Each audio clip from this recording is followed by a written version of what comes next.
রাজপথে ফয়সালা হয়েছিল। 90-এর স্বৈরাচার বিরোধী গণতান্ত্রিক আন্দোলন, শহীদ জিয়াহাদ, নূর হোসেন, ডাক্তার মিলনের রক্তের বিনিময়ে রাজপথে ফয়সালা হয়েছিল।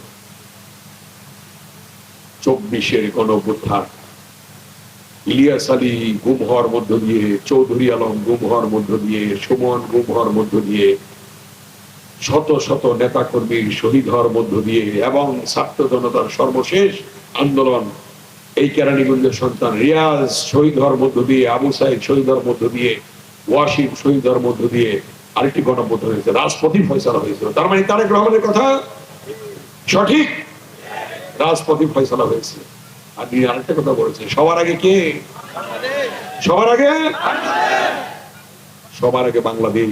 বাংলাদেশকে নিয়ে আমাদের চিন্তা করতে হবে। আজকে প্রধানমন্ত্রী জনাব তারেক রহমান, এটা উনি প্রধানমন্ত্রী হওয়ার আগেই বলেছিলেন সবার আগে বাংলাদেশ। সেই সবার আগে বাংলাদেশকে সবাই প্রমাণ করার জন্যই নিরঙ্কুশ সংখ্যাগরিষ্ঠতা দিয়ে আজকে বাংলাদেশের প্রধানমন্ত্রী বানিয়েছেন জনাব তারেক রহমানকে, ঠিক কিনা? ইনশাআল্লাহ আপনারা দেখেছেন তারেক রহমান 18 বছর পর যখন বাংলাদেশে আসেন, কোটি জনতা তাকে বরণ করে নিয়েছে ঢাকার এয়ারপোর্টে। দেখেছেন আপনারা, রাস্তায় 300 ফিটে সারা ঢাকা শহর জনগণের শহর হয়েছিল। বেগম খালেদা যে 3বারের প্রধানমন্ত্রী যখন মৃত্যুবরণ করলেন, কোটি জনতার জানাজার মধ্য দিয়ে তাকে বিদায় দিয়েছে। এটা বাংলাদেশের জনগণের ভালোবাসা।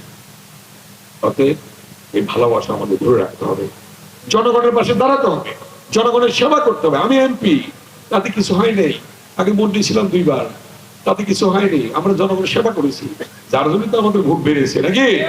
আমাদের সদ্য স্যাররা এখানে আছেন, অনেক স্কুলের প্রধান শিক্ষক আছেন, কলেজের প্রিন্সিপাল আছেন, এখানে অনেক জায়গার বিশিষ্ট ব্যক্তিবর্গরা আছেন, বিভিন্ন মসজিদ কমিটি, মন্দির কমিটির এখানে বিভিন্ন উপাসনের বিশিষ্ট ব্যক্তিবর্গরা আছেন, সভাপতিরা আছেন। আপনারা দেখেন, মা বোনেরা আছেন। তারেক রহমান যেটা বলে সেটা করে, আমরা যেটা বলবো সেটা করবো। এই 17 বছরে মাদক ছেয়ে গিয়েছে।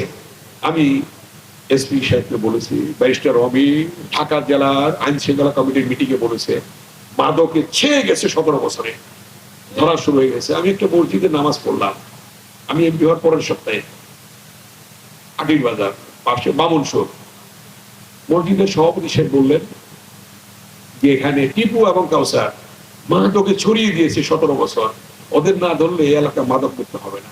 তা আমি মসজিদ থেকে নামাজ পড়ে জুম্মার নামাজ গাড়িতে উঠি, আমি এসপি সাহেবকে এবং ওসি সাহেবকে বললাম, দেখলাম পরের দিন ওই দিনই রাতে তাদেরকে ধরে ফেলেছে। তার মানে পুলিশ ইচ্ছা করে সবই পারে। 18 বছরে তারা স্বাধীনভাবে কাজ করতে পারেনি। আমি ইউনো সাহেব, ওসি সাহেবকে বলেছি, আপনারা স্বাধীনভাবে কাজ করুন, স্বাধীনভাবে কাজ করুন। কেরানীগঞ্জে ঢাকা অধিবেশনে কোনো মাদক থাকবে না, এই ব্যাপারে আপনারা একমত কিনা? কোন চাঁদাবাজ থাকবে না, সন্ত্রাসী থাকবে না, ভূমি দখলকারী থাকবে না, কোন ধরনের অপকর্ম থাকবে না। এইগুলি আমাদেরকে কি করতে হবে? দমন করতে হবে আইনের মাধ্যমে। সেটা আজকে আমাদের এখানে সচিব মহোদয়, সর্বোচ্চ যারা বাংলাদেশ পরিচালনা করেন তাদেরই একজন এখানে উপস্থিত আছেন। উনি আসাতে আমরা খুব আনন্দিত হয়েছি, খুশি হয়েছি। ইউনো সাহেবকে বলেছি, খুব ভালো করেছেন।